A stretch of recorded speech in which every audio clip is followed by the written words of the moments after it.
Hey guys, welcome to Party of 3, and this is our OP17 pre-release guide. So stay tuned if you want to know how to win your pre-release.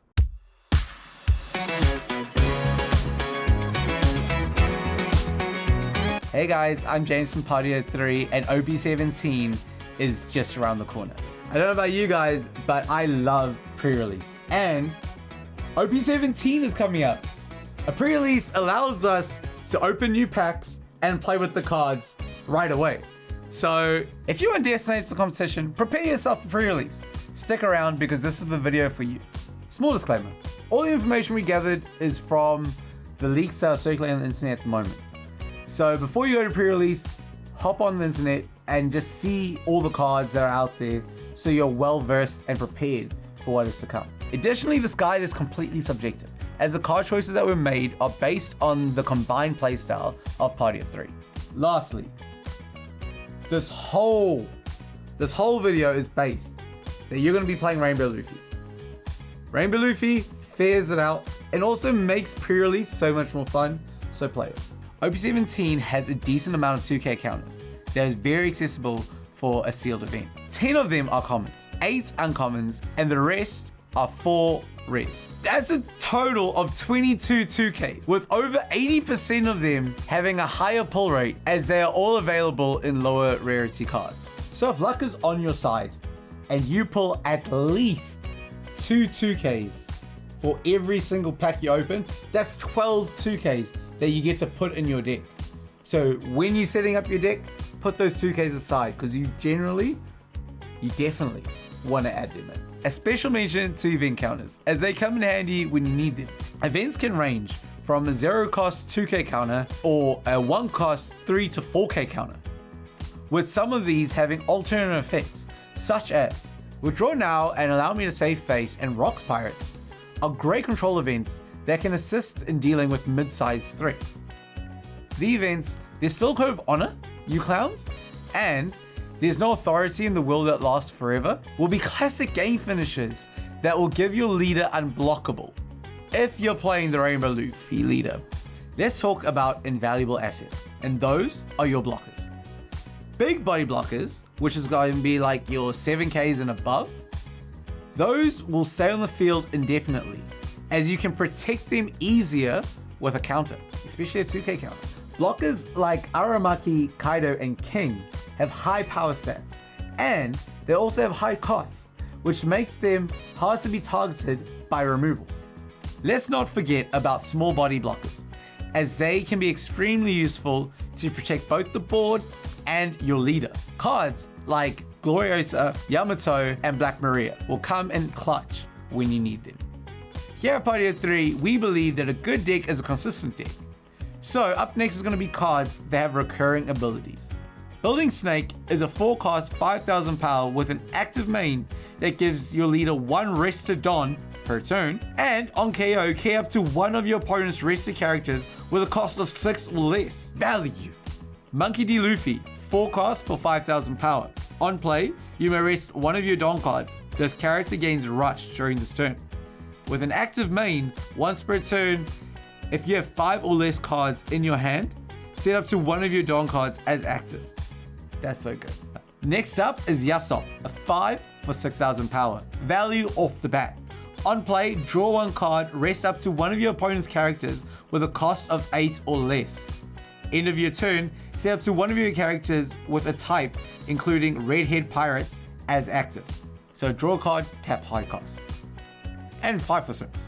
If you're fortunate enough to pull this rare, play it. Edward Newgate, 6 cost for 8,000 power. Value off the bat.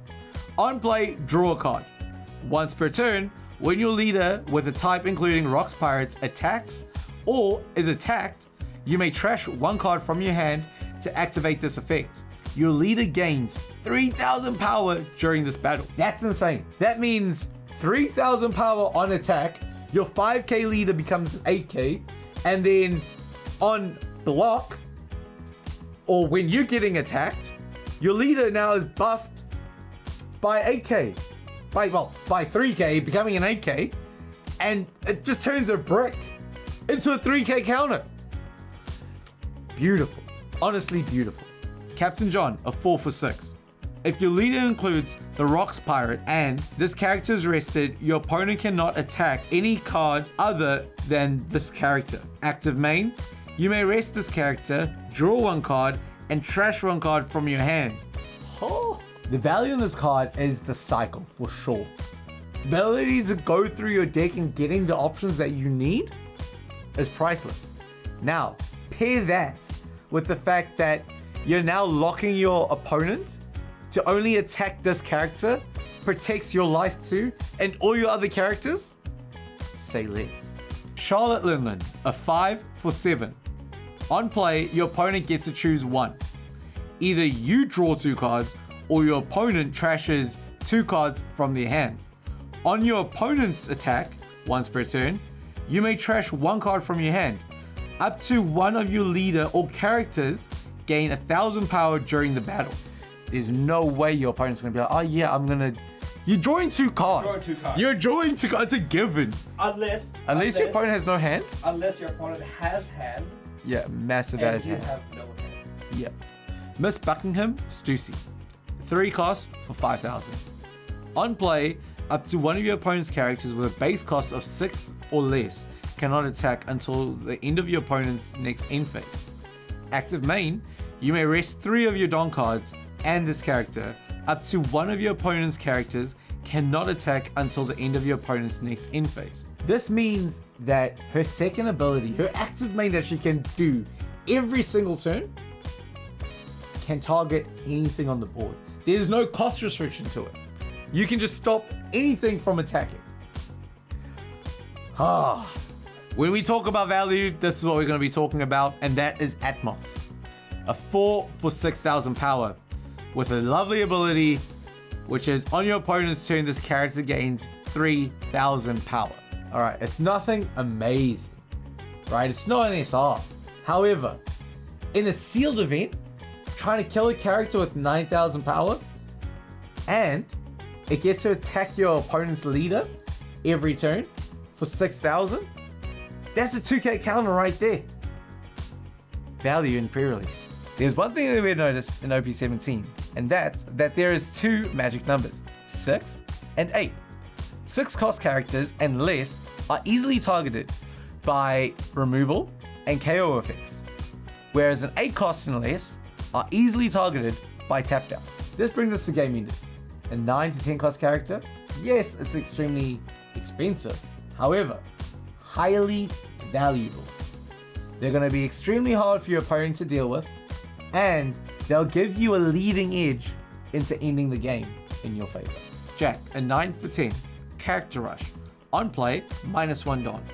If your leader has the Animal Kingdom Pirate type, give up to one of your opponent's characters -2,000 power during this turn. King, a 9 for 10, blocker.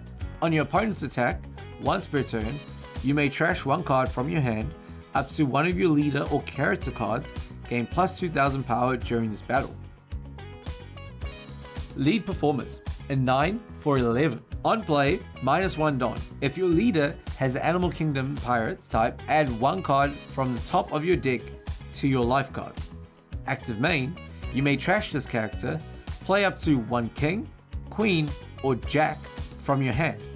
Not only are you gaining a life, but you get options, and a lot of options.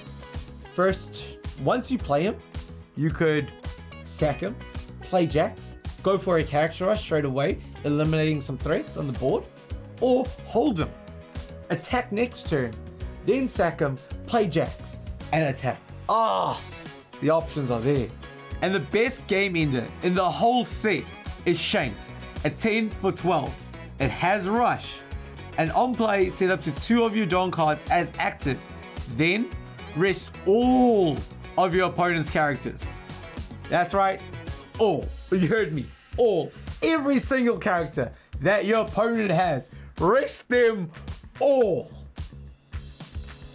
And swing for the win. Just swing for the win. Lastly are your vanillas, but not just any random cards. We want to be adding value vanillas.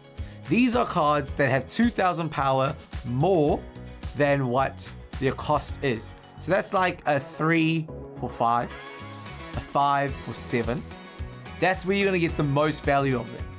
Now, add those cards to your deck if you need to fill in the space.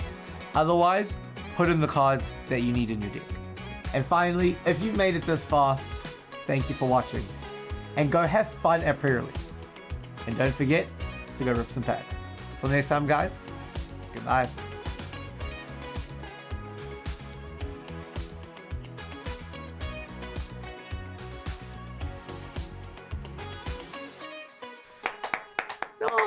Nice, nice, good job.